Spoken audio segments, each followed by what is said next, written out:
Kita mulai ya. Bismillahirrahmanirrahim.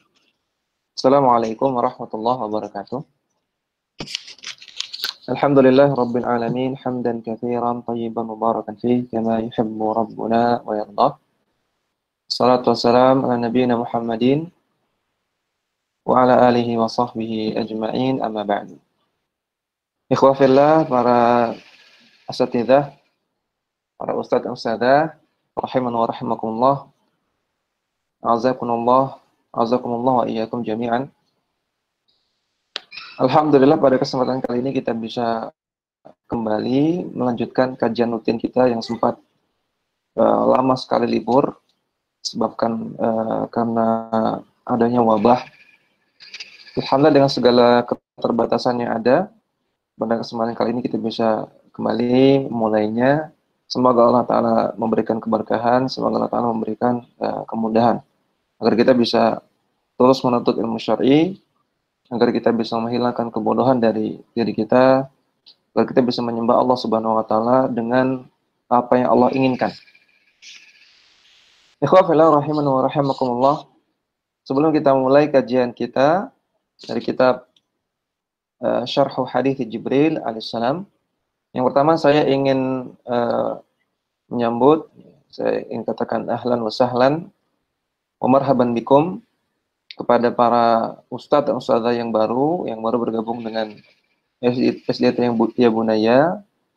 Mudah-mudahan Allah berikan keberkahan, mudah-mudahan Allah berikan kemudahan untuk menjalankan tugas-tugasnya, mudah-mudahan betah, mudah-mudahan Allah berikan keikhlasan terus, dan semoga menjadi pemberat amalan kebaikan di yaumul mizan kelak. Selamat bergabung di keluarga besar SDT Ya Bunaya, segala plus minusnya ya. Tentunya banyak minusnya juga, ada plusnya juga. Ya, maka nanti bersama-sama kita hadapi ya. Ini sekali lagi saya ucapkan selamat datang. Mari kita berjuang bersama di sekolah kita bersama ini. Kemudian yang kedua, saya juga ucapkan selamat bertugas kepada para ustadz dan ustadzah, para pegawai SDT Bunaya, karena ini sudah mulai tahun ajaran yang baru dan juga dengan cara yang baru, dengan suasana yang berbeda, ya, dengan banyak hal-hal yang baru gitu ya, yang terjadi di tahun ajaran ini, yang tentunya menjadi tantangan tersendiri, ya, menjadi keluh kesah tersendiri, pengalaman tersendiri. Maka saya juga ucapkan selamat bertugas, banyak-banyak minta tolong kepada Allah Subhanahu wa taala, banyak-banyak berdoa kepada Allah. Jangan kita bertawakal kepada kehebatan diri kita, jangan kita bergantung pada kemampuan diri kita, namun bergantunglah kepada Allah Subhanahu wa taala dalam menjalankan tugas-tugas kita. Saya ingin sebutkan dua hadis, mudah-mudahan menjadi motivasi buat ustadz-ustadzah sekalian dalam menjalankan tugasnya di sekolah yang kita cintai bersama ini. Nabi SAW bersabda, Innallaha wa malaikatahu wa ahlas samawati wal ardi hatta namlata fi hujriha wa hatta al-hud. Sesungguhnya Allah Subhanahu wa taala, kemudian para malaikatnya, kemudian para penduduk langit dan penduduk bumi, demikian juga semut-semut yang ada di dalam lubangnya. Demikian juga ikan-ikan yang ada di laut dan di seluruh perairan. La yusalluna ala muallimin nas al-khaira. Mereka semua bersolawat. Solawat artinya ad-doa.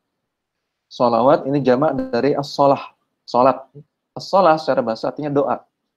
Maka mereka mendoakan para pengajar kebaikan kepada manusia. Mendoakan orang-orang yang mengajarkan kebaikan kepada manusia. Hadis riwayat At-Tirmidzi disahihkan oleh Syekh Al-Albani dalam Shahih At-Tirmidzi. Maka kata Nabi SAW, orang yang mengajarkan kebaikan. Maka di sini lafadznya umum. Muallimin nas al-khaira. Kebaikan ini lebih umum daripada mengajarkan agama. Ya, mengajarkan hal-hal yang baik, baik yang dipandang baik oleh syar'i maupun yang dipandang baik oleh urf. Maka selama itu termasuk al-khair, Orang-orang yang mengajarkannya mendapatkan keutamaan ini, didoakan oleh Allah. Ada ya? Didoakan oleh Allah artinya mendapatkan rahmat Allah. Didoakan oleh malaikat, didoakan oleh penduduk langit dan bumi, didoakan oleh semua hewan-hewan. Sampai-sampai semut, sampai-sampai ikan mendoakan orang-orang yang mengajarkan kebaikan. Dan orang-orang yang mengajarkan kebaikan yang paling jelas ya para guru, para ustadz, para ustadzah. Insya Allah yang diajarkan oleh para guru, terutama di sekolah kita, SD Tayyibunaya, semuanya kebaikan. Walaupun tidak semuanya ilmu agama, namun semuanya kebaikan, insya Allah. Maka kita berharap mudah-mudahan para ustadz, ustadzah sekalian, termasuk ke dalam orang-orang yang demikian, yang didoakan oleh para malaikat, diberikan rahmat oleh Allah, didoakan oleh penduduk langit dan bumi, dan juga didoakan oleh seluruh hewan-hewan yang ada di muka bumi. Kemudian hadis yang kedua, Rasulullah SAW bersabda, "Yub'atsu kullu abdin ala ma mata alaihi." Sesungguhnya setiap hamba akan dibangkitkan kelak di hari kiamat sesuai dengan kebiasaan dia, atau sesuai dengan bagaimana ketika dia meninggalnya. Waalaikumsalam. Hadis riwayat Ibnu Hibban dan yang lainnya yang disahihkan oleh Syekh Shu'aib Al-Arnaud rahimahullah taala. Hadis sahih. Yub'atsu kullu 'abdin 'ala ma mata alaihi. Hamba akan dibangkitkan berdasarkan sesuai dengan ketika dia meninggalnya. Maka kita lihat para ustadz dan para ustadzah di tahun ajaran ini yang baru ini sangat-sangat sibuk tentunya. Mungkin lebih sibuk daripada tahun-tahun sebelumnya. Harus bikin PowerPoint, ya enggak? Harus rekaman. Sudah rekaman harus diedit, ya, harus bikin link Google Meet, ya, harus bikin link Zoom. Wah, harus ngetik materi. Biasanya kan simple, ya. Bawa buku masuk kelas jelaskan, simple. Sekarang harus bikin ini, bikin itu. Belum lagi nanti jadwalnya bentrok, ya. Belum lagi kelupaan. Nah, belum nanti pas sudah waktunya Google Meeting, anaknya nangis, anaknya lagi pup, macam-macam, tambah repot.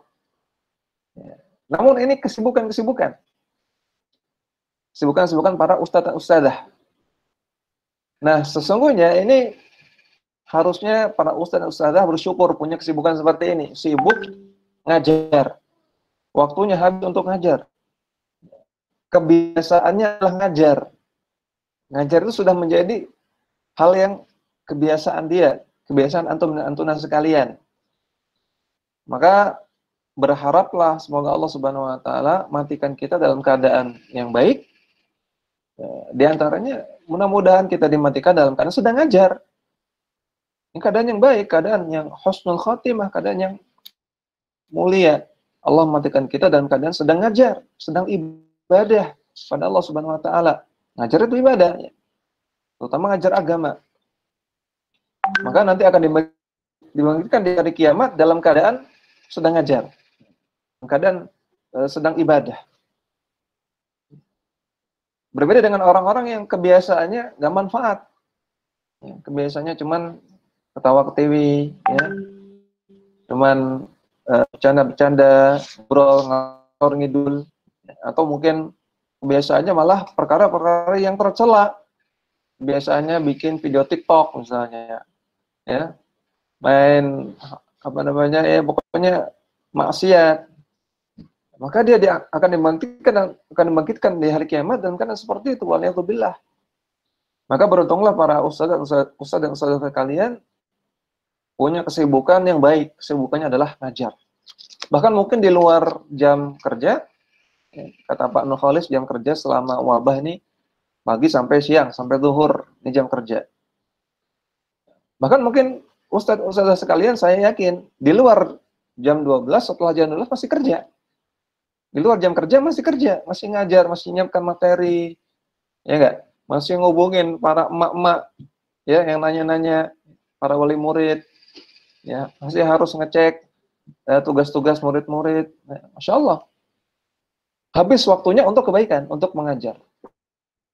Maka mudah-mudahan menjadi tanda kebaikan untuk para ustadz-ustadzah sekalian, dan mudah-mudahan Allah Ta'ala matikan kita semua di atas kebaikan. Ya. Di antaranya, siapa tahu Allah Ta'ala matikan kita dalam keadaan sedang mengajar.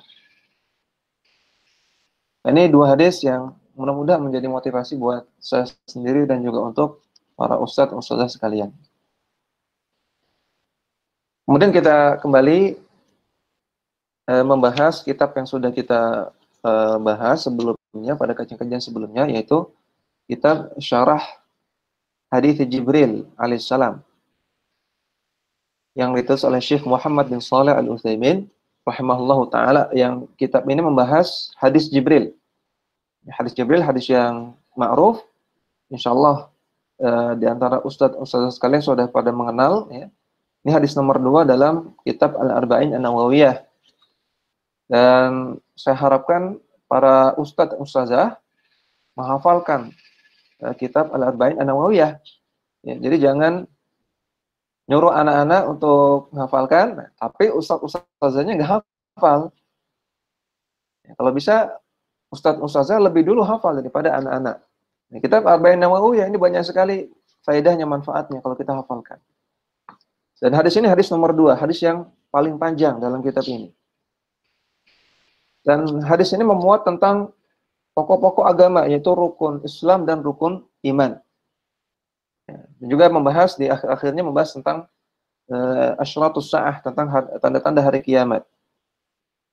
Jadi kitab ini sudah kita bahas lama, ya, dan sekarang sudah sampai pada halaman 101. Dan bagi ustadz sekalian, ini metode kajian kita. Ini bagi ustadz yang baru, ya. Metode kajian kita biasanya menggunakan kitab. Ya, sudah beberapa kitab kita hatamkan. Semenjak ada program kajian untuk para guru, sudah sekitar ada 3 atau 4 kitab yang kita hatamkan. Dan kitab yang digunakan adalah kitab kuning, ya, kitab gundul, yang ditulis oleh para ulama Ahlussunnah. Dan cara belajarnya yang paling bagus adalah menyimak pada kitab. Jadi kita paham, yang saya sampaikan ini bukan perkataan saya, tapi perkataan ulama. Ada buktinya, yaitu tulisannya di sini. Ya, mungkin selama ini kebanyakan orang ngaji kan cuma mendengar saja. Ya. Kalau dikatakan ulama mengatakan demikian, dia nggak tahu mana buktinya. Benar apa enggak ulama fulan mengatakan demikian. Tapi kalau kita menyimak kitab, kita tahu, oh ini perkataan ulama, ini buktinya ada di sini. Sehingga kita lebih yakin, sehingga kita lebih bisa memahaminya. Jadi yang paling bagus metodenya, antum semua pegang kitabnya, kemudian dilihat, ya, nanti saya bacakan, antum perhatikan. Kalau antum ingin memberikan harokat, silakan, lebih bagus. Kalau tidak, nggak apa-apa. Kemudian catat, yang paling penting catat faedahnya. Ya, boleh catatnya di buku yang lain, boleh catatnya di kitab yang antum pegang. Ya, ini metode kajian kita selama ini. Ya. Jadi saya selalu tekankan untuk membawa kitab.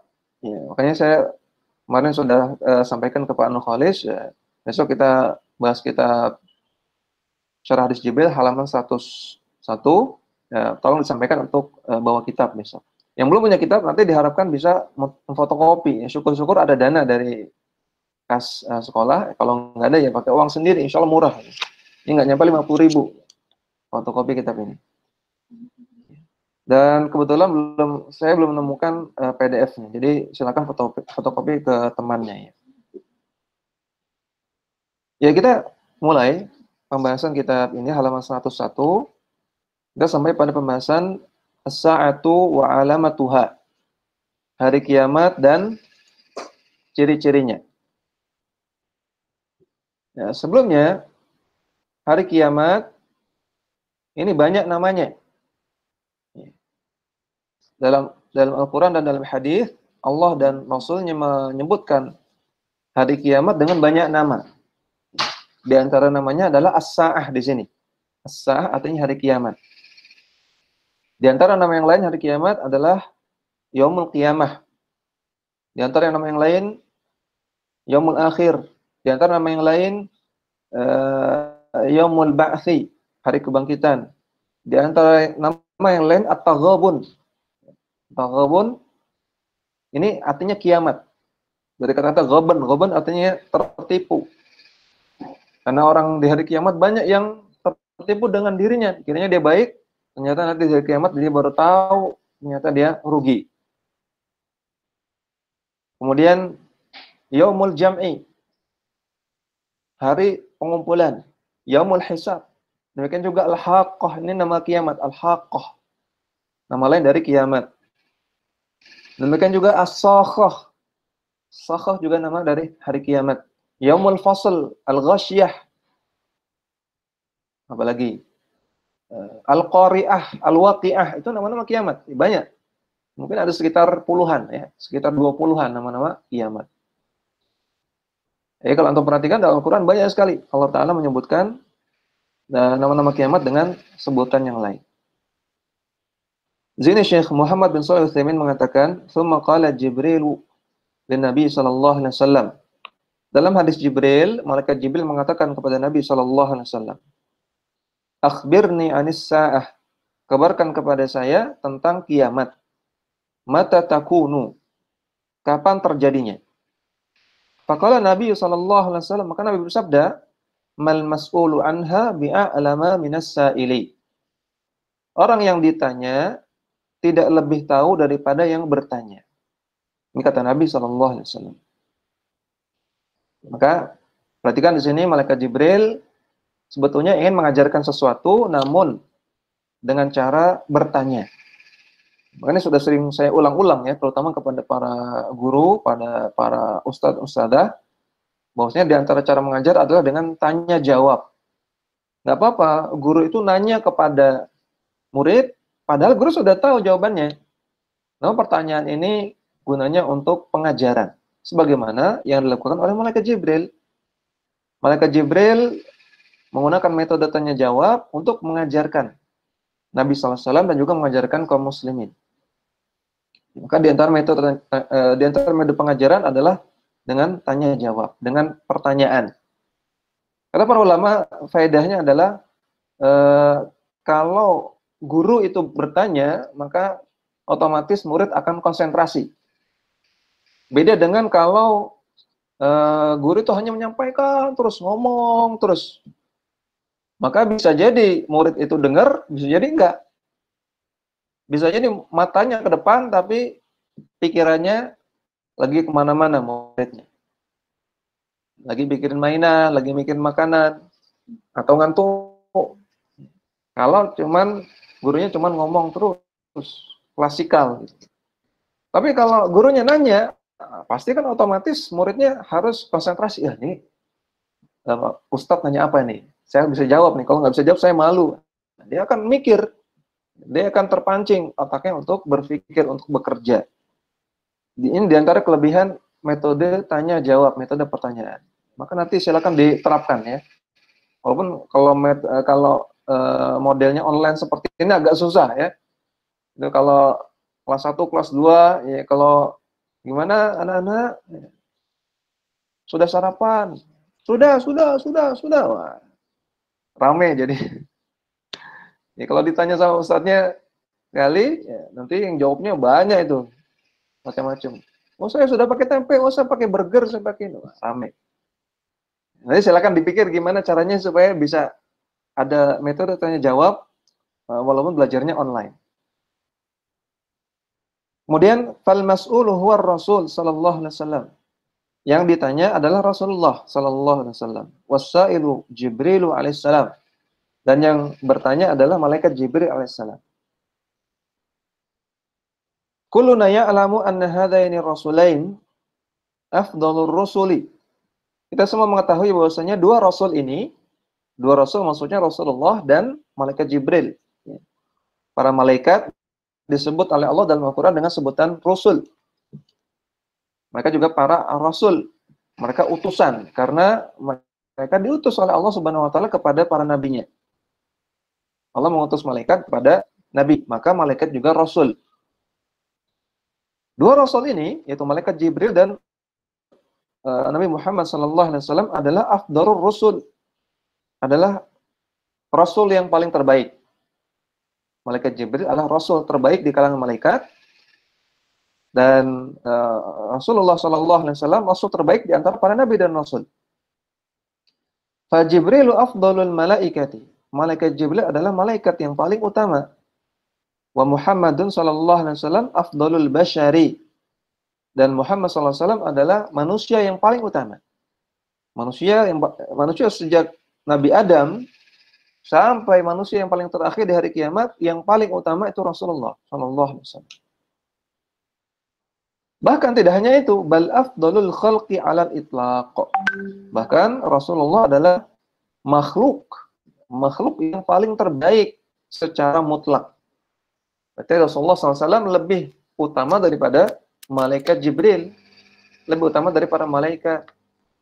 Karena kata beliau, Rasulullah makhluk yang paling afdal, yang paling utama. Alaihi salatu wassalam. Wa kilahuma la yadri mata taqumus saah.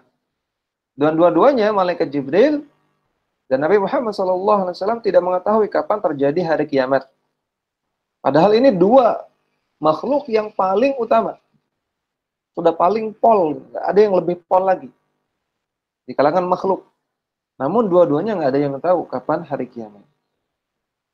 Li'annahu la yadri mata taqumus sa'atu illa Rabb azza wa jalla. Karena tidak ada yang mengetahui kapan terjadi hari kiamat kecuali Ar-Rabb, kecuali Allah Subhanahu wa taala. Allah Ta'ala firman, "Yas'alukan nasu 'anis sa'ah." Orang-orang bertanya kapan hari kiamat. Qul innama 'ilmuha indallah. Maka katakanlah wahai Muhammad, sesungguhnya ilmu tentang hari kiamat itu di sisi Allah. Hanya Allah yang tahu. Surat Al-Ahzab ayat 63. Wa qala ta'ala, dan Allah Ta'ala firman, yas'alunaka 'anis sa'ah. Orang-orang bertanya kepada engkau wahai Muhammad tentang hari kiamat. Ayyana musaha, kapan terjadinya? Fima anta min dzikraha ila rabbika muntahaha. Dan bagaimana pengetahuanmu tentang hari kiamat? Orang-orang bertanya tentang bagaimana pengetahuanmu tentang hari kiamat. Ila rabbika muntahaha. Ila rabbika muntahaha, namun muntah itu artinya ujung. Ujung dari ilmunya artinya informasi yang sebenarnya hanya ada pada Allah Subhanahu wa taala. Hanya pada Rabbik, hanya ada pada Allah Subhanahu wa taala. Surat An-Nazi'at ayat 42 sampai 44. Maka dari dua ayat ini dan juga dari hadis di atas menunjukkan bahwasanya tidak ada yang mengetahui kapan terjadi hari kiamat kecuali Allah Subhanahu wa taala. Maka tidak boleh dan tidak benar kalau ada orang yang mengaku tahu kapan hari kiamat. Tidak benar orang yang bisa meramalkan terjadinya hari kiamat. Tidak boleh, tidak benar, dan tidak boleh dipercaya. Walaupun bagaimanapun bentuk ramalannya. Baik dengan cara memastikan bahwasanya kiamat akan terjadi pada tahun sekian, tanggal sekian, bulan sekian. Atau dengan cara mengatakan bahwasanya umur umat manusia ini 1.500 tahun. Ini namanya meramal kiamat. Ini ada sebagian dai yang mereka mengaku sebagai dai mengatakan umur umat manusia 1.500 tahun. Berarti dia mengatakan sebentar lagi kiamat. Ini kan sudah 1451 ya. Berarti tinggal berapa tahun lagi nih kiamat. Ini termasuk ramalan juga. Ya, bahkan di tahun 2019 kemarin ada yang meramal tahun 2020 kiamat. Maka ini bukan dai, ini dukun, ramal. Walaupun pakai jenggot, walaupun pakai peci, hakikatnya mereka adalah dukun, nggak boleh melihat ceramah mereka, nggak boleh mendengarkan kajian mereka, nggak boleh menuntut ilmu sama mereka. Berarti menuntut ilmu sama dukun. Tidak ada yang mengetahui. Bahkan Rasulullah saja nggak tahu. Malaikat Jibril saja nggak tahu. Apalagi kita. Makanya Nabi SAW yaqulu li Jibril. Maka Nabi SAW berkata kepada malaikat Jibril. Yang maknanya. Idza kunta la ta'lamuha fa ana aidan la a'lamuha. Wahai Jibril, kalau engkau saja tidak tahu kapan terjadi kiamat, maka saya juga nggak tahu. Walaysal mas'ulu bi'a'lama minas sa'il. Dan orang yang ditanya itu saya tidak lebih tahu daripada yang bertanya, yaitu Anda, malaikat Jibril. Wa idza kunta khafiyatan 'alaika, wa idza kanat khafiyatan 'alaika fahiya aidan khafiyatan 'alayya. Kalau informasi tentang hari kiamat tersebut samar bagimu, maka informasi tentang hari kiamat juga samar bagi saya. Fala ya'lamuha illallahu. Maka tidak ada yang mengetahui kecuali Allah Subhanahu wa taala. Qala, maka malaikat Jibril setelah itu mengatakan, fa akhbirni an amaratiha, kalau begitu kabarkan kepada saya bagaimana tanda-tanda kiamat. Amarat ay alamatuha wa asyratuha. Amarat artinya alamat, wa asyrat. Alamat artinya tanda, asyrat artinya tanda juga sama. Al-asyratu jamak dari asyaratu. Al-asyrat jamak dari asyaratu. Artinya alamah, artinya tanda. Kama qala ta'ala, sebagaimana Allah Ta'ala berfirman, "Hal yanzuruna illa as-sa'ah an ta'tiyahum baghtah." Tidakkah mereka melihat, tidakkah mereka mengetahui bahwasanya as-sa'ah, hari kiamat itu tidak datang kepada mereka kecuali baghtah, kecuali tiba-tiba. Dalam ayat ini Allah Ta'ala mengatakan kiamat itu akan datang secara tiba-tiba. Baghtah, baghtatan. Tiba-tiba itu artinya dadakan. Gitu ya. Dadakan, mendadak, nggak pakai ancang-ancang. Ya. Tiba-tiba, mengagetkan seperti itu. Ini menunjukkan apa? Menunjukkan nggak bisa diramal. Ya.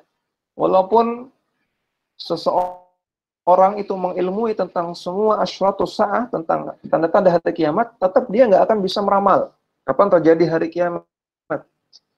Sebaik apapun dia berusaha meramal, sebaik apapun dia berusaha memprediksi, tetap akan baghtah, tiba-tiba. Berarti sebaik apapun dia meramal, pasti ramalnya keliru, ya kan?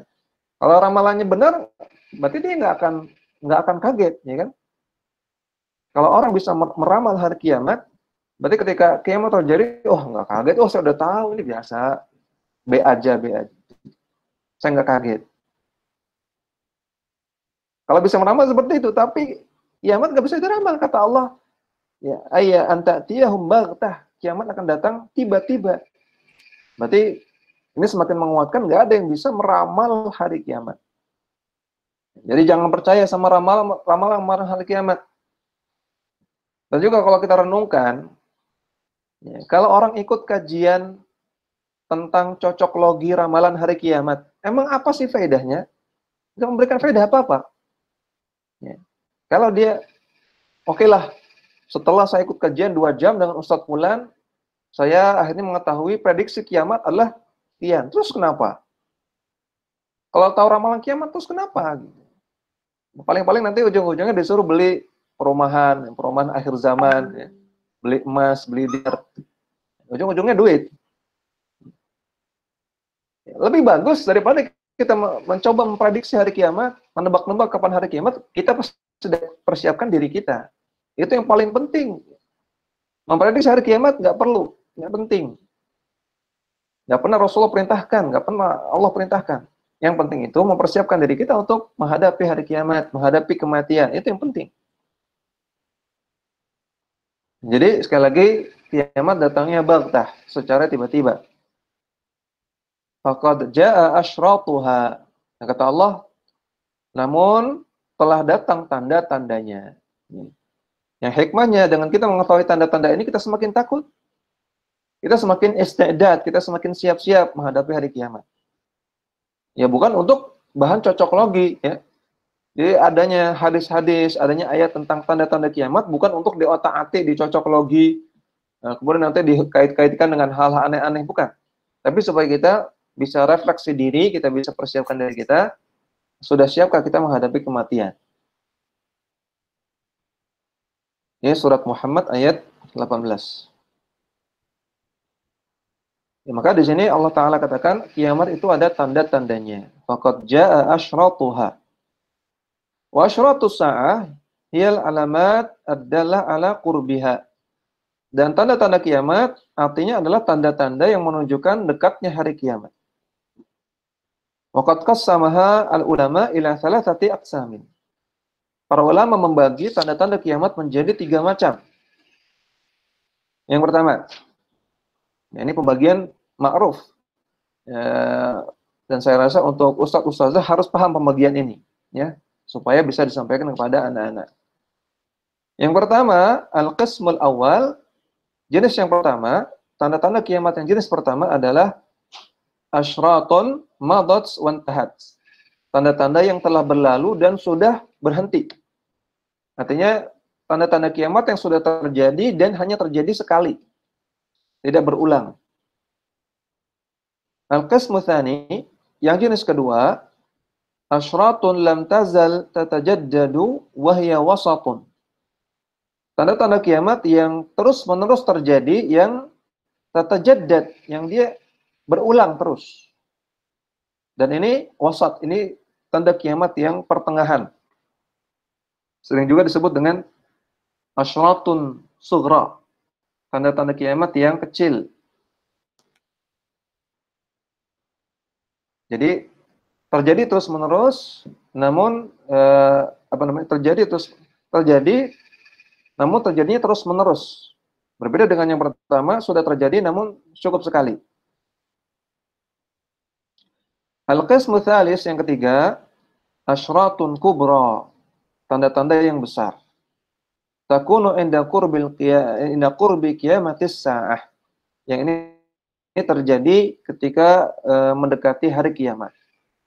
Jadi yang pertama, tanda-tanda kiamat yang sudah berlalu dan tidak berulang. Yang kedua, yang terus terjadi dan berulang. Yang ketiga, tanda-tanda kiamat besar yang belum terjadi, karena terjadinya nanti mendekati hari kiamat. Nah, sebagian ulama membagi menjadi 2. Sebagian ulama membagi menjadi 2. Yang pertama asyratun sughra, yang pertama asyratun sughra, yang kedua asyratun kubra. Nah, yang sughra dibagi menjadi 2.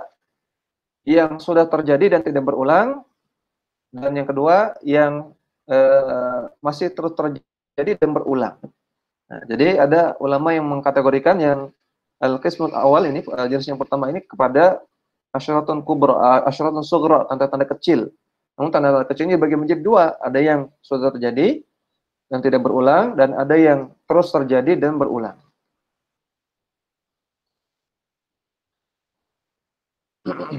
Ya, dari sini sampai sini paham ya? Ya, ada ulama yang bagi menjadi 3, ada ulama yang bagi menjadi 2. Kemudian faminal asyratis sabiqah al-mutaqaddimah. Tanda-tanda kiamat yang pertama, yang jenis pertama, yaitu tanda-tanda yang sabiqah, yang sudah berlalu, dan mutaqaddimah, dan sudah berlalu, yang tidak berulang. Di antara tandanya adalah bi'tsatun Nabi sallallahu alaihi wasallam, diutusnya Nabi. Diutusnya Nabi sallallahu alaihi wasallam adalah tanda-tanda kiamat, dan ini tidak berulang karena tidak ada lagi Nabi setelah beliau. Fa inna bi'tsatar Rasul sallallahu alaihi wasallam wa kaunahu khatamun nabiyyina dalilun ala qurbis sa'ah.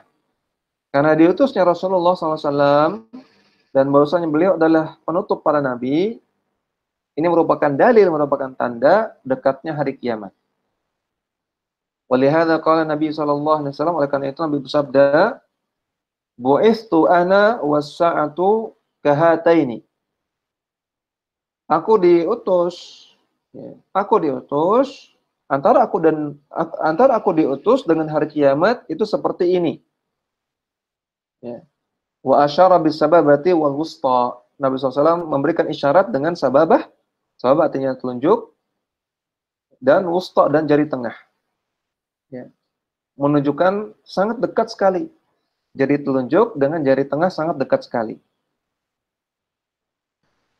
Ai annahuma mutaqaribani. Maksudnya antara diutusnya beliau sampai kiamat, ya, antara diutusnya beliau dengan hari kiamat itu sangat dekat.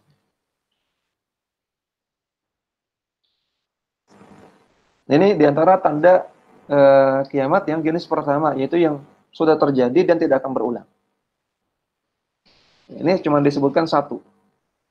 Contoh yang lain, yang saya sebutkan dari sumber yang lain, di antara tanda kiamat yang sudah terjadi dan tidak berulang adalah wafatnya beliau, wafatnya Nabi SAW. Ini adalah tanda hari kiamat juga. Ya. Kemudian juga di antara tanda kiamat yang disebutkan dalam hadis yang sudah terjadi dan tidak akan berulang adalah insyiqaqul qamar, terbelahnya bulan. Ya. Iqtarabatis sa'atu wa insyaqqal qamar. Kiamat sangat dekat dan bulan terbelah. Ya, dari menunjukkan bahwasanya terbelahnya bulan adalah tanda hari kiamat. Dan ini tidak akan berulang lagi. Ya, tidak ada yang bisa membelah bulan. Ya. Selain Rasulullah SAW ketika itu. Ya, dan kita wajib imani peristiwa ini terjadi. Karena ini nas dari Al-Quran. Ya. Walaupun orang-orang kafir nggak percaya. Kita imani peristiwa ini terjadi. Bulan pernah terbelah di masa Nabi SAW. Kemudian di antara tanda yang lain adalah munculnya api secara misterius di bumi Hijaz. Ya.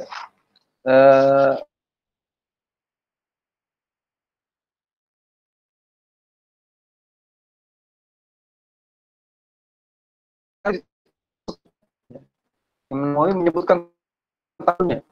Muncul api dari dalam tanah secara misterius di negeri Hijaz. Ini sudah pernah terjadi, sudah berlalu dan tidak akan berulang.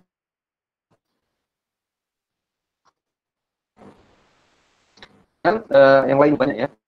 Ini beberapa tanda kiamat yang sudah terjadi dan tidak. Amal tajadadu wa hiya saghirah. Ada kiamat yang terus berulang. Namun masih terlalu tanda-tanda yang kecil. Di penaklukan Baitul Maqdis. Penaklukan Baitul Maqdis. Sebenarnya memasukkan penakluk Baitul Maqdis pada jilid pertama tadi. Ini tidak ulang. Karena dahulu Baitul Maqdis dikuasai oleh orang-orang Romawi. Kemudian ditaklukkan oleh kaum muslimin. Sudah selesai, itu yang dimaksud. Namun, ulama dan Syekh Ibnu Utsaimin di sini menggolongkannya kepada jenis yang kedua. Karena perebutan antara kaum muslimin dan orang kufar untuk memperebutkan Baitul Maqdis ini terus buat suatu rebut kaum muslimin diambil lagi. Rebut lagi diambil lagi. Rebut lagi diambil lagi. Bahkan sampai hati Baitul Maqdis masih dikuasai orang-orang yang maka malah maksudnya ditaklukkannya Baitul Maqdis ini adalah tanda-tanda hari kiamat yang berulang. Wajib yakin suatu saat Al-Quds Baitul Maqdis Palestina akan jatuh kembali ke tangan kaum muslimin. Itu wajib yakin. Wa'iriha mimma ja'at bihi as-sunnah an Nabi sallallahu alaihi wasallam. Dan tanda yang lain yang terdapat dalam hadis-hadis. Ini banyak sekali tanda-tandanya. Tanda-tanda kiamat yang terus terjadi dan ulang. Ya. Di antaranya muncul dajjal kecil. Muncul kecil. Dajjal itu siapa? Para dukun. Orang yang bicara masalah agama tanpa ilmu. Namanya dajjal kecil. Ya. Jadi munculnya dukun, babak dukun, bahkan Allah musnah dukun sudah masuk di ini menunjukkan mengajarkan para dukun. Ini tandanya Ketika banyaknya orang-orang yang mengikuti ajaran nenek moyang, dia tidak berpegang pada ajaran agama, namun yang ikuti adalah ajaran nenek moyang. Ini tanda kiamat. Kemudian diantaranya adalah dhaul amanah. Banyak amanah yang dilalaikan, banyak amanah yang dikhianati. Contohnya orang menjadi pejabat pemerintah, orang yang memegang peran penting dalam pemerintahan, dia malah melalaikan amanahnya, malah melakukan khianat. Ini terjadi. Bahkan sampai di semua negara di dunia ini pasti ada korupsi, pasti ada penyelewengan, dan tanda kiamat. Juga intisyar zina, menyebarnya zina. Intisyar riba, menyebarnya riba. Demikian juga intisyarul ma'azif, menyebarnya musik-musik, itu kiamat. Kemudian juga kafratu syurbil khamri, banyak minuman keras, banyak orang keterangan, ini juga ada kiamat. Yang lainnya. Dan ada yang tahu amal asyurul kubra, ada pun tanda-tanda besar, alati taqdiru, ya masih ya, alati yang masih kita yang belum terjadi. Amithlu tulu'i syamsi min maghribiha. Contohnya terbitnya matahari dari barat. Alhamdulillah pagi ini matahari masih dari timur ya. Alhamdulillah belum kiamat. Fa in hadhihi syamsa allati taduru al-an idza ghabat ista'dhanat min Allah azza wa jalla an tastamirra fi siriha. Karena matahari yang ada sekarang ini, yang terus berputar sekarang ini, setiap kali dia mau tenggelam, maka dia minta izin kepada Allah Subhanahu wa taala. Ini ada dalam hadis yang sahih ya. Setiap kali mau tenggelam, matahari minta izin dulu kepada Allah Subhanahu wa taala. Antastamirra fi sirriha, agar terus bisa berputar sebagaimana biasanya. Fa in adzina Allah laha. Kalau Allah izinkan untuk terus berputar sebagaimana biasa, ya maka normal. Maka perputaran hari-hari normal. Wa illa qila laha. Ketika suatu hari nanti Allah tidak izinkan, maka Allah akan berkata kepada matahari, irji'i min haitsu ji'ti. Wahai matahari, kembalilah kamu ke tempat engkau bermula, ke tempat engkau datang. Artinya jangan muter, jangan ngorbit. Hari ini jangan ngorbit. Fatarji'u wa takhruju min maghribiha. Maka dia pun kembali dan dia akan terbit dari barat. Terjadilah kiamat ketika itu. Maka matahari setiap kali mau tenggelam minta izin kepada Allah Subhanahu wa taala. Ini terdapat dalam hadis yang sahih. Maka kita wajib imani walaupun kita katakan wallahu a'lam, gimana kaifiahnya enggak tahu. Minta izinnya pakai bahasa apa enggak tahu. Caranya bagaimana wallahu a'lam enggak tahu. Namun ini wajib kita imani. Wa hina idzin yu'minun nasu idza ra'auha. Nah, ketika matahari terbit dari barat, tentunya manusia heboh. Ya. Tentunya manusia heboh. Wah, ini kok mataharinya aneh, terbitnya dari barat. Maka akan gempar ketika itu. Maka orang-orang akan sadar, oh ini hari kiamat. Ini yang disebutkan dalam Al-Qur'an ini. Ini disebutkan oleh Rasulullah ini. Saya baru percaya hari ini. Sebelumnya enggak percaya, sebelumnya enggak beriman. Makanya Allah Ta'ala katakan, walakin la yanfa'u nafsan imanuha lam takun amanat min qablu. Ketika hari itu, ketika hari matahari terbit dari barat, tidak akan iman seseorang tidak akan yanfa'u nafsan, tidak akan memberikan manfaat kepada orang tersebut. Iman seseorang tidak manfaat bagi orang tersebut. Lam takun amanat min qablu, ketika iman itu belum ada sebelumnya. Di hari-hari biasa dia belum beriman, enggak beriman. Ketika matahari terbit dari barat, baru dia gelo. Aduh, saya kecewa, kenapa saya enggak percaya? Baru dia iman hari itu. Au kasabat fi imaniha khaira, dan iman di hari itu tidak menghasilkan kebaikan. Enggak ada manfaatnya. Ya. Surat Al-An'am ayat 158.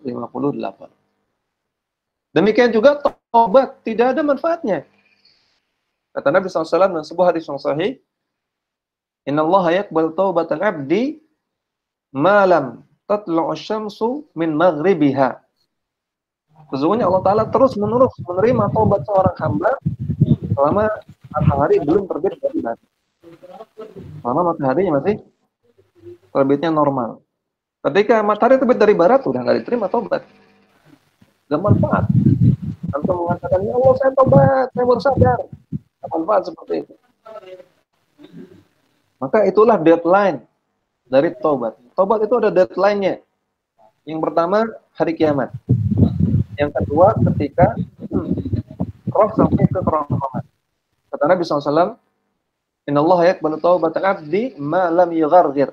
Allah Ta'ala menerima taubat seorang hamba selama nyawanya belum sampai ke kerongkongan. Kenapa disebutkan seperti itu? Karena ketika nyawa sampai ke kerongkongan, orang belum mati. Hampir mati tapi belum mati.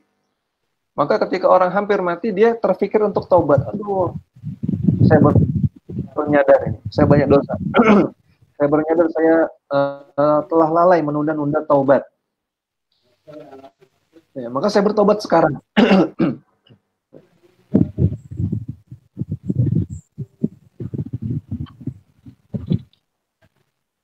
Ketika nyawa sampai kerongkongan, orang terpikir untuk bertobat. Namun ketika itu sudah terlambat, sudah expired. Taubatnya sudah nggak diterima lagi. Selama nyawa kita masih ada, selama kita masih bernafas, jangan menunda-nunda taubat. Al-Imam Ibnu Qayyim rahimahullah ta'ala mengatakan, bertobat itu hukumnya wajib. Kalau dia tidak bertobat, dia berdosa, karena wajib. Dan penundaan terhadap taubat itu adalah dosa yang lain lagi. Menunda taubat itu dosa yang baru. Maka orang berbuat dosa, nggak taubat, dia dosa. Ketika dia taubatnya ditunda, dosa lagi. Maka taubat jangan ditunda-tunda. Kemudian, tsumma dzakara Rasulullah sallallahu alaihi wasallam min asyratiha. Kemudian Rasulullah sallallahu alaihi wasallam menyebutkan tanda-tanda hari kiamat. Karena tadi malaikat Jibril mengatakan, fa akhbirni an amaratiha, fa akhbirni an amaratiha. Kabarkan kepada saya tentang tanda-tandanya. Awalan yang pertama, kata Nabi sallallahu alaihi wasallam, an talidal amatu rabbataha. Seorang budak atau para budak wanita melahirkan tuannya. Al-amah artinya budak wanita. Kalau budak laki-laki al-abdu artinya budak laki-laki. Budak wanita namanya al-amatu. Makanya kalau hamba Allah laki-laki namanya Abdullah. Kalau hamba Allah perempuan namanya amatullah. Ya, dan budak itu artinya hamba sahaya ya. Budak, hamba sahaya. Budak berbeda dengan pembantu. Kalau pembantu itu statusnya ajir, al-ajir, pegawai, orang yang disewa. Ya. Pembantu itu orang yang disewa. Kalau antum sekalian punya pembantu di rumah, itu statusnya orang yang antum sewa untuk mengerjakan kerjaan rumah. Ada upahnya, ada ujrohnya. Pembantu itu ujrohnya sesuai dengan kerjaannya. Ya. Tidak boleh kita perlakukan seperti budak. Kalau pembantu, tugasnya ngurus rumah tangga, nggak boleh disuruh nyupir. Karena job desk-nya bukan itu. Ya, nggak boleh disuruh benerin motor, nggak boleh. Job desk-nya bukan itu. Ya, nggak boleh disuruh betulin genteng, nggak boleh. Kasihan pembantu suruh betulin genteng. Mereka juga supir ini ajir juga, pegawai. Tugasnya nyupir. Kalau supir disuruh nyuci baju, cuci piring, nggak boleh. Perlu akad yang baru. Akadnya nyupir, kok disuruh nyuci piring? Ini di luar akad. Ya, jadi kalau pembantu itu ajir, orang yang disewa untuk kerjakan. Kalau budak itu aset, itu harta punya seseorang. Dan budak karena dia aset, dia boleh disuruh-suruh apa saja. Suruh cuci baju boleh, cuci piring boleh, disuruh ngantar anak boleh, disuruh betulin genteng kalau bisa boleh, disuruh betulin motor kalau bisa boleh. Apa saja boleh, karena dia adalah aset milik seseorang.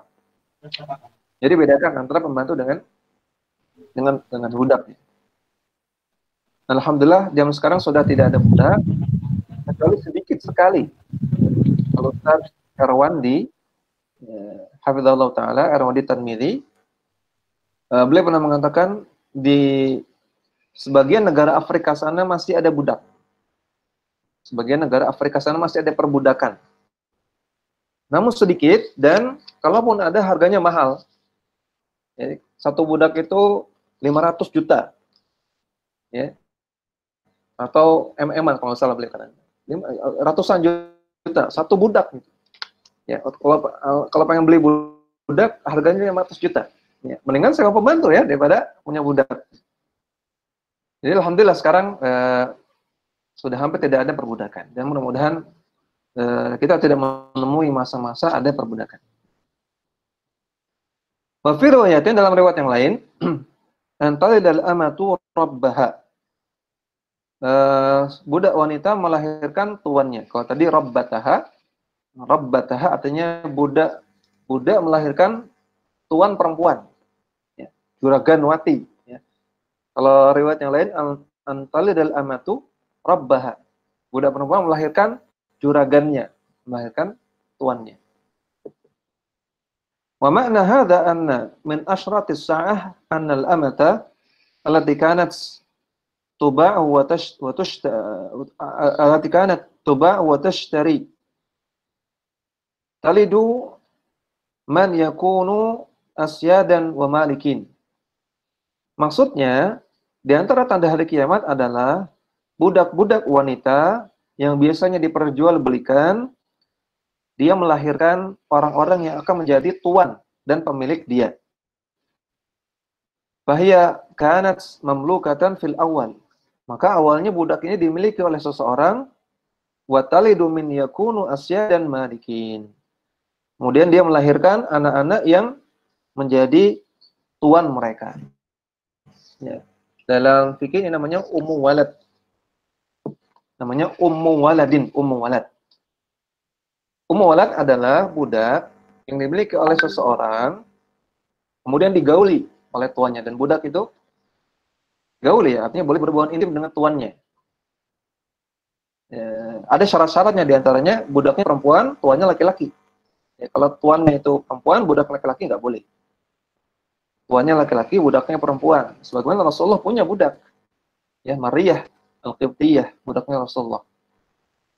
Ya, demikian juga dalam Al-Quran, illa ala azwajihim aw ma malakat aymanukum. Kata Allah, di antara cara yang beriman adalah yang menjaga kemaluannya. Ala furujihim hafizun, menjaga kemaluannya. Illa ala azwajihim aw ma malakat aymanuhum. Kecuali kepada istri-istri mereka atau budak-budak yang mereka miliki.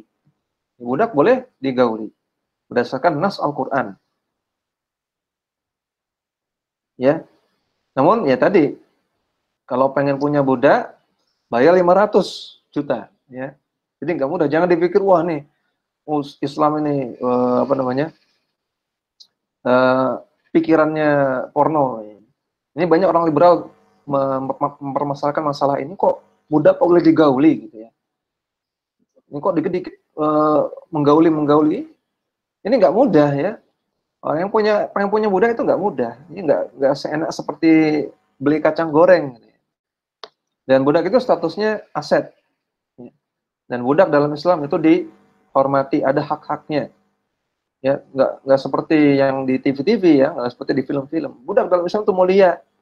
Ya, kalau seseorang itu menerapkan adab-adab Islam tentang perbudakan, maka budaknya pasti senang, pasti bahagia. Ya, jadi bukan ditendang, disuruh-suruh, dihinakan, tidak seperti itu. Ya. Jadi tadi ummu walad itu budak wanita yang digauli oleh tuannya kemudian melahirkan. Maka anak yang dilahirkan ini statusnya bukan budak. Statusnya orang merdeka. Ya, statusnya anak tuannya. Karena dia anak tuannya dan dia merdeka, maka dia otomatis menjadi tuan dari si ibunya tersebut yang merupakan budak. Nah, maka sebagian ulama memaknai lebih luas lagi, apa maksudnya banyak budak wanita melahirkan tuannya? Maksudnya banyak peperangan. Banyak peperangan dan banyak penaklukan daerah, banyak penjajahan. Karena budak itu didapatkan dengan dua cara. Yang pertama dengan cara beli. Dengan cara beli. Seperti tadi kata Ustaz Arwandi, ada di Afrika budak, ya. Kemudian tapi harganya mahal. Bisa dibeli. Atau cara yang kedua dari tawanan perang. Dari tawanan perang. Jadi orang-orang kafir yang kalah, maka kaum wanitanya, anak-anaknya dijadikan budak. Mereka juga yang laki-laki yang selamat jadikan budak. Seperti itu ya. Nah, maka banyaknya budak wanita yang melahirkan tuannya, berarti banyak budak. Banyak budak berarti banyak penaklukan, banyak perang. Jadi di antara tanda kiamat adalah banyak perang. Wa yakunu ma'ana qawlihi rabbataha aw rabbiha idhafatan ilal jinsi. Nah, ini beliau di sini memberikan faedah bahasa Arab. Dalam hadis disebutkan lafaz rabbataha aw rabbaha. Ini idhofahnya kepada jenis jenis dari si ibu tersebut, artinya wanita. Ya. Ilal jinsi, jenis dari si wanita, si ibu tersebut, yaitu jenisnya wanita. La idhofatan ila nafsil walidah, bukan penyandaran kepada si ibunya. Li'annal walidata la yumkinu ayyam likaha ibnuha. Karena seorang anak nggak mungkin bisa memiliki ibunya. Seorang anak nggak bisa memiliki ibunya. Walakin al-murada al-jinsu kama fi qoulih ta'ala. Namun yang maksud adalah jenis. Ini akan lebih mudah dipahami kalau sudah belajar bahasa Arab ya. Jadi idhofahnya bukan kepada zat dari lafaz al-walidah pada al-amatu, bukan, namun idhofahnya kepada jenis, itu wanita. Atau bisa juga idhofahnya kepada jenis, yaitu budak. Ya, bukan ibu, tapi budak. Kama fi qoulih ta'ala, sebagaimana firman Allah Ta'ala, walaqad zayyana as-samaa'a ad-dunya bimasabiha.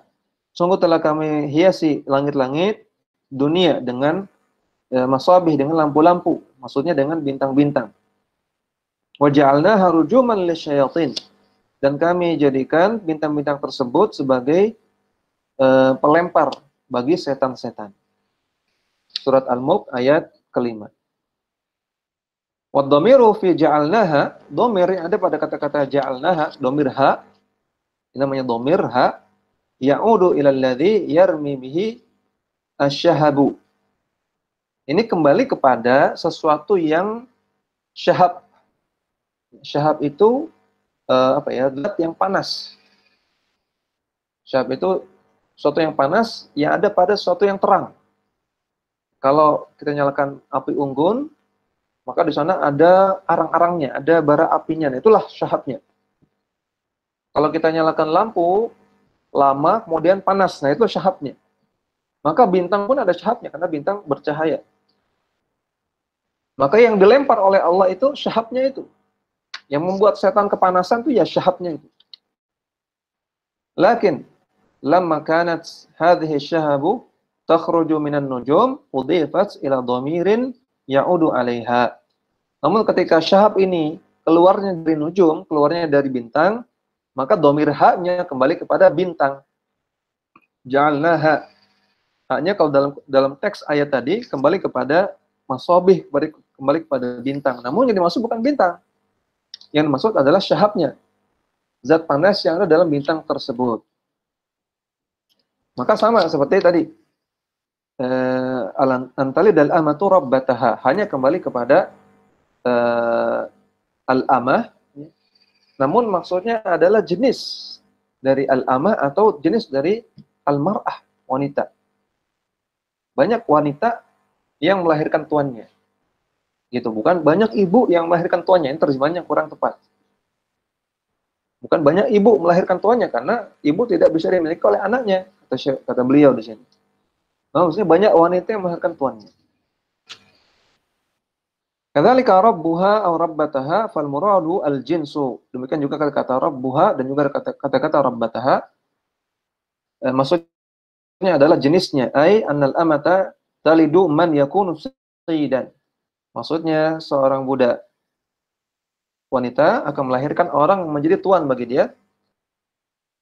Talidu al-amatu man takunu sayyidatan, atau seorang budak wanita melahirkan anak perempuan yang menjadi tuan perempuan, juragan wati bagi dia. Ini kata beliau. Jadi intinya di antara tanda kiamat adalah banyak perbudakan, banyak peperangan. Nah, juga dijelaskan oleh Syekh Abdul Muhsin Al-Abbad dalam kitab beliau Fathul Qawil Matin, bahwasanya antalidal amatu rabbataha artinya banyaknya anak yang durhaka kepada orang tuanya. Dengan banyak anak-anak yang menyikapi orang tuanya seperti menyikapi budaknya. Ini anak durhaka. Anak-anak membentak orang tuanya, anak-anak nyuruh-nyuruh orang tuanya, anak-anak ngece orang tuanya. Kemudian pokoknya menghinakan orang tuanya, durhaka pada orang tuanya, seolah-olah orang tuanya seperti budak. Nah, ini banyaknya anak-anak seperti ini termasuk tanda kiamat. Dan ini adalah tanda kiamat yang sughra, yang yatajaddad, kiamat sughra, tanda kiamat sughra yang terus berulang. Sejak zaman dahulu banyak anak durhaka, banyak perbudakan. Ya. Dan sampai zaman sekarang banyak anak durhaka. Allah musta'an. Dan perbudakan sempat tidak ada, kemudian ada lagi, dan tidak mungkin dan bukan tidak mungkin, nanti di masa depan ada lagi. Kemudian tanda kiamat yang selanjutnya, annal hufatal urah ri'a asyati yatatawwaluna fil bunyan. Tanda kiamat yang beliau sebutkan, yang Nabi sebutkan adalah al-huffah, yaitu orang-orang yang huffah artinya orang yang bajunya compang-camping. Atau huffah artinya yang tidak pakai alas kaki, nyeker. Al-urah artinya orang yang bajunya compang-camping. Dalam riwayat lain ada tambahan al-alah. Al-alah artinya yang dia punya cacat. Jadi orang nyeker, bajunya bolong-bolong, cacat lagi. Ri'a asyati, kerjaannya ngembala kambing, artinya dia orang miskin. Namun, yatatawwaluna fil bunyan, mereka berlomba-lomba meninggikan bangunan. Itu orang-orang yang kaya mendadak. Banyak orang kaya mendadak. Tadinya miskin, atau dapat duit banyak, meninggikan bangunan. Langsung menjadi OKB, orang kaya baru. Nah, istilah orang kaya baru ini maksudnya orang kaya yang ketika kayanya mendadak, ketika kaya dia langsung bergaya gitu ya. Jadi kan ada orang kaya tapi dia biasa aja. Motornya biasa, bajunya biasa. Padahal kayaknya dari dulu, bukan baru. Nah, tapi ada orang OKB, orang kaya baru. Ya, tadinya miskin, longsor, fakir, tahu-tahu dapat rezeki, dapat duit banyak, langsung jadi OKB. Wah, langsung gemerlap hidupnya, gaya, ya macam-macam, beli mobil baru, beli motor yang terbaru. Nah, ini yang dimaksud. Ya, orang kaya baru. Wahadhil awsaf tantabiqu 'ala al-fuqara alladziina min al-badiyah. Dan sifat-sifat ini bisa kita temukan pada orang-orang fakir yang berasal dari pedalaman, dari kampung-kampung pedalaman. Yang mereka yara'aunal ghanama, mereka mengembala kambing. Namun yatatawwaluna fil bunyan, mereka berlomba-lomba meninggikan bangunan. Wa hadza yalzimu anna ahlal badiyah yarji'una ilal madan. Maka ini konsekuensinya atau maknanya adalah orang-orang desa banyak yang kembali ke kota. Yatatawwaluna fil bunyan. Maka ini makna yang lain. Banyaknya orang miskin meninggikan bangunan, artinya banyak orang desa ke kota. Ba'da makanu hufah urah Allah. Padahal sebelumnya mereka adalah orang-orang yang suka nyeker, mana-mana nyeker, urah, bajunya compang-camping, Allah dia ada cacat, yar'una syata, mereka mengembala kambing, wa hadza waqa'a min zamanin, dan ini terus terjadi dari zaman ke zaman. Maka ini tanda kiamat, ya. Banyaknya orang kaya baru dan banyaknya orang yang pindah dari desa ke kota. Ini tanda kiamat, sehingga kota menjadi penuh.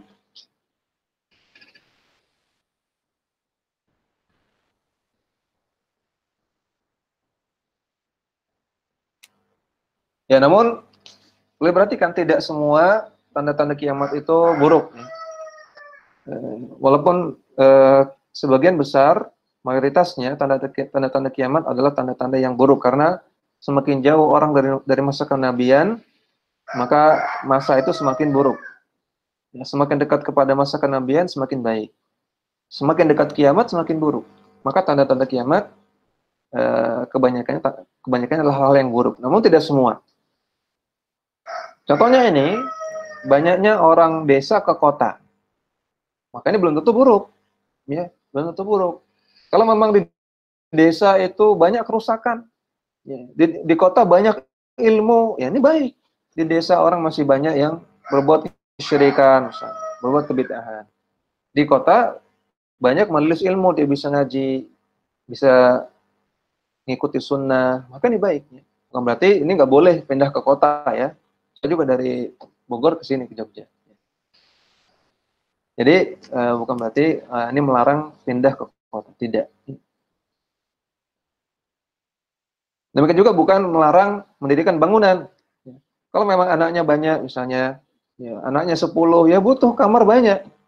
Kalau kalau tanahnya cuma sedikit, ya solusinya bikin lantai kedua, lantai ketiga supaya cukup. Ini bukan larangan untuk bikin bangunan yang tinggi, bukan. Ya. Kalau memang ada kebutuhan, tidak ada masalah. Hunaka su'alun, ada pertanyaan, hal Rasul sallallahu alaihi wasallam lamma qala lahu Jibril akhbirni an amaratiha qala antalid al-amatu rabbataha ila akhiri al-hadits. Hal arada al-hasra? Ada pertanyaan, apakah ketika Nabi SAW ketika ditanya oleh malaikat Jibril, sebutkan tanda-tanda kiamat, tanda kiamat. Maka Nabi sebutkan tandanya adalah banyak perbudakan, banyak berlomba-lomba mendirikan bangunan. Apakah ini maksudnya tanda kiamat hanya itu? Apakah maksudnya hasar, pembatasan? Am arada tamthil, ataukah Nabi hanya ingin memberikan contoh? Fal jawab annahu arada tamthila. Maka jawabannya Nabi hanya berikan contoh, bukan pembatasan. Artinya tanda kiamat masih banyak yang lain. Wa fi hadza dalilun ala anna syai'a qad yufassiru bi ba'di afradihi ala sabili tamthil. Maka hal ini menunjukkan bahwasanya terkadang sesuatu itu ditafsirkan, dijelaskan dengan memberikan sebagian contohnya.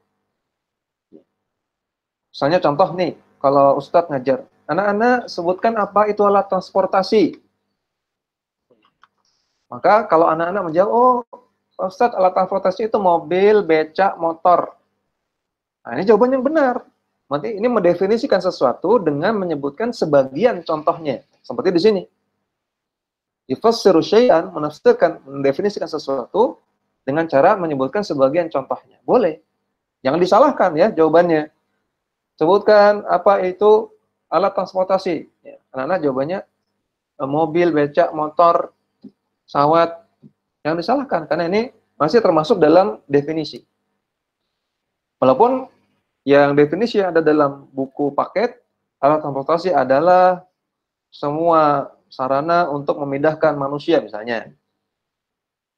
Namun ketika anak-anak jawabnya mobil, becak, motor, delman, ini jawabannya masih benar ya. Dan guru-guru sekalian, para ulama menjelaskan memberi nilai itu kita bisa adil atau bisa fadl.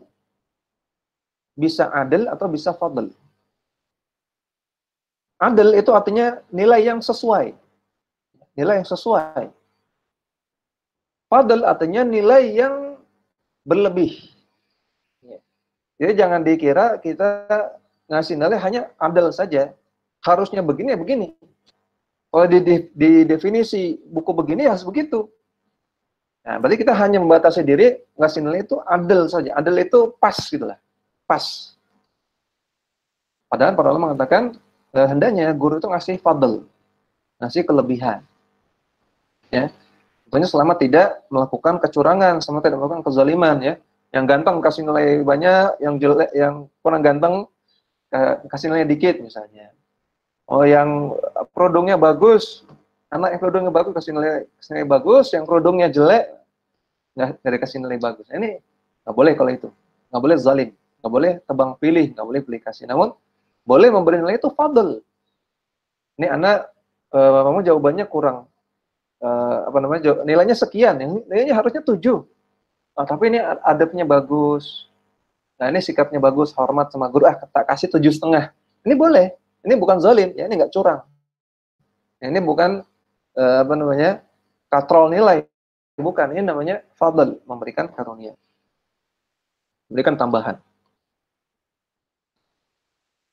Wa illa fahunaka asyratun ukhra lam yadhkurha an-nabi sallallahu alaihi wasallam.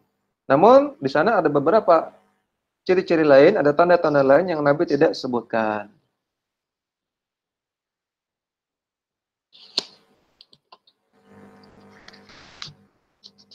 Ya, masih ada waktu. Fantalaqa, kemudian dalam hadis Jibril disebutkan, setelah malaikat Jibril bertanya tentang tanda-tanda kiamat, fantalaqa, maka malaikat Jibril pergi. Kemudian Nabi SAW, atadruna manis sa'il. Kemudian Nabi SAW bertanya kepada para sahabat, wahai para sahabat, apakah kalian tahu siapa yang bertanya tersebut? Ya. Sebetulnya ini pertanyaan Nabi SAW ini terjadi setelah beberapa hari. Ya. Jadi malaikat Jibril datang nanya tentang rukun Islam, rukun iman, tanda kiamat. Kemudian setelah itu pergi. Kemudian beberapa hari setelah itu baru Nabi bertanya. Disebutkan dalam riwayat Muslim 3 hari. Setelah 3 hari Nabi baru bertanya, atadruna man sa'il, wahai para sahabat, tahu nggak yang kemarin 3 hari lalu nanya? Lalu Allah wa rasuluhu a'lam. Para sahabat mengatakan Allah dan Rasulnya yang tahu. Qala hadza Jibril atakum yu'allimukum dinakum. Itulah malaikat Jibril yang ingin mengajarkan kalian agama. Jibril alladzi lahu 600 janah wa qad saddal ufuq. Maka malaikat Jibril yang punya 600 sayap. Sayap malaikat Jibril 600. Yang kalau dibuka semua akan menutup ufuk saking besarnya. Ata ala surati rajulin, datang dalam bentuk seorang laki-laki.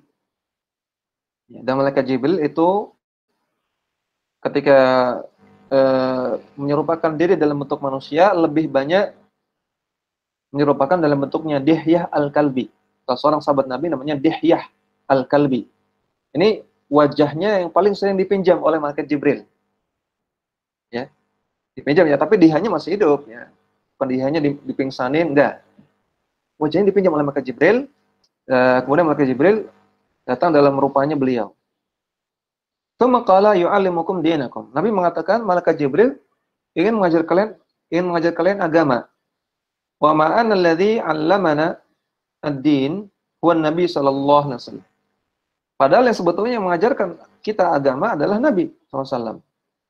Lakin Nabi sallallahu alaihi wasallam ja'ala Jibril mu'alliman. Namun Nabi sallallahu alaihi wasallam mengatakan yang mengajarkan itu Jibril.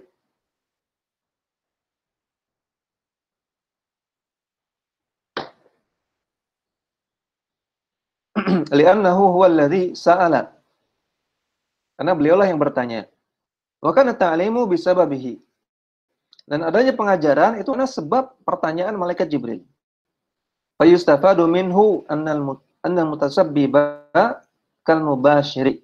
Maka ini kita bisa ambil faidah dari sini bahwasanya orang yang menjadi sebab ini sebagaimana orang yang melakukan langsung. Orang yang menjadi sarana, menjadi sebab, ini dianggap sebagai orang yang melakukan langsung. Ini kaidah.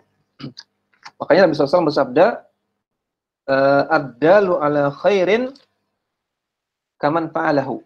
Orang yang menunjukkan kepada kebaikan sebagaimana orang yang melakukannya. Mereka juga Nabi bersabda, man sanna sunnatan hasanatan falahu ajruha wa ajru man amila biha. Orang yang menunjukkan suatu sunnah yang baik dalam Islam, maka dia dapat pahalanya dan dia dapat pahala orang-orang yang mengerjakannya. Wa man sanna sunnatan sayyi'atan falahu wizruha wa wizru man amila biha.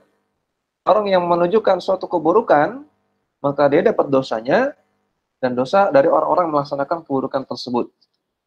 Maka ini kaidah. Al-mutasabbibu kal mubashiri.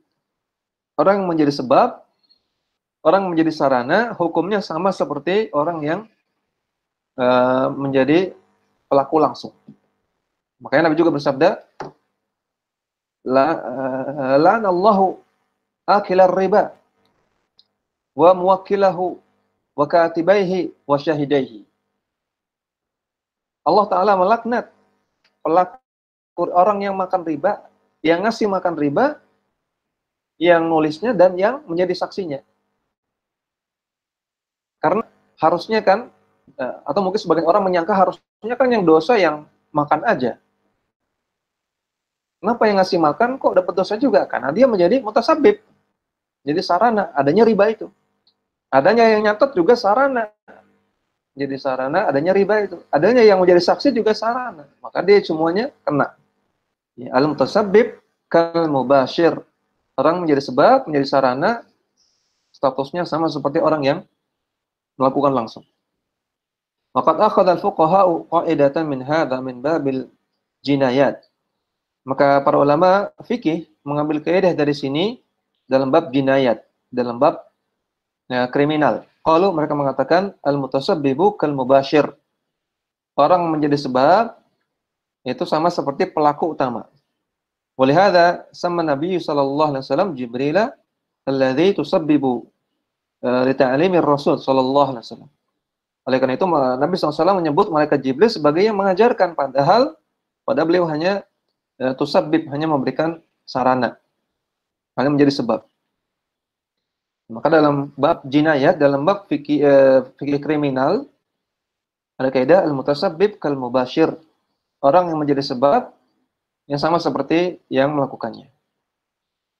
Makanya contohnya kalau ada orang melakukan pembunuhan, yang dibunuh satu, namun komplotannya misalnya 5. Yang 2 tugasnya mengeksekusi. Yang 1 mancing. Yang 3, yang 2-nya lagi sisanya nutupi. Maka semuanya wajib dikisos. Yang dibunuh 1. Yang eksekusi 2. Tapi yang 3 yang lain sarana. Ya, dia mutasabbib. Maka al-mutasabbib kal mubashir. Yang menjadi sebab, yang menjadi sarana, dia dianggap sebagai yang mengeksekusi langsung. Maka 5-5-nya harus dikisos. Inilah adilnya Islam, ya. 5 orang lakukan kerjasama pembunuhan, yang dibunuh 1, 5-5-nya harus dikisos, dibunuh.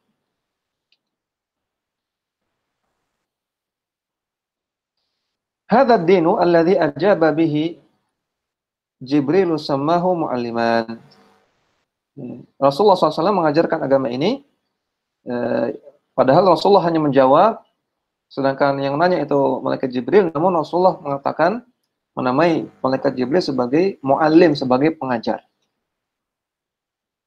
Atsani, annal insana idza sa'ala an mas'alatin wa huwa ya'lamuha, lakin min ajli ayya arifahan nas sara huwa muallimun. Yang kedua, sebab yang kedua, kenapa Nabi SAW menyebut malaikat Jibril sebagai muallim, sebagai pengajar? Karena kalau seseorang bertanya tentang suatu masalah, padahal dia sudah tahu jawabannya, namun dia tanya tersebut supaya orang-orang yang lain tahu juga jawabannya, maka dia dianggap sebagai muallim juga, sebagai pengajar juga. Maka ini diantara pertanyaan yang boleh. Misalnya antum dan antum sekalian ikut kajian. Ikut kajiannya kebetulan bersama dengan teman. Teman yang baru hijrah misalnya. Atau datangnya sama suami. Maka diantara cara untuk nasihati teman ini, atau diantara cara untuk nasihati suami kita yang ikut kajian, tanya sama Ustadz. Ustadz, gimana sih hukumnya suami yang nggak ngasih nafkah misalnya? Ya, karena suaminya nggak ngasih nafkah. Ya. Istrinya harus kerja misalnya, untuk memenuhi nafkahnya sendiri. Suaminya nggak mau ngasih nafkah, padahal sudah ngaji. Maka tulis pertanyaan sama Ustadz. Tanya, Ustadz, gimana sih hukumnya suami nggak ngasih nafkah? Padahal dia sudah tahu jawabannya. Namun supaya orang-orang yang lain tahu termasuk suaminya. Maka di antara pertanyaan yang boleh seperti ini.